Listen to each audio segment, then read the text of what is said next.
భగవానుడి యొక్క నామాలు జపించడం వల్ల కలిగే ఫలితాన్ని ఇప్పుడు మనం చూద్దాము. శాస్త్రంలో ఎంత అద్భుతంగా చెప్పారంటే, గోకోటి దానం గ్రహణే ఖగస్య ప్రయాగ గంగోదక కల్పవాస యజ్ఞాయుతం మేరు సువర్ణ దానం గోవింద కీర్తేర్ నసమం శతాంసి.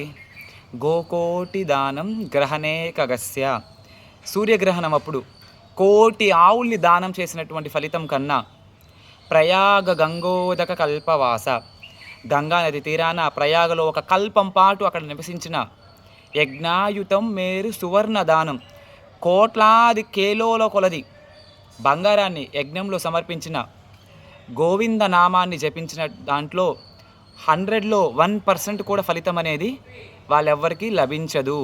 హరే కృష్ణ మహామంత్రం జపించడము ఎంత ఇంపార్టెంటో ఈ కలియుగంలో ఈ శ్లోకంలో అంత చక్కగా వర్ణించారన్నమాట.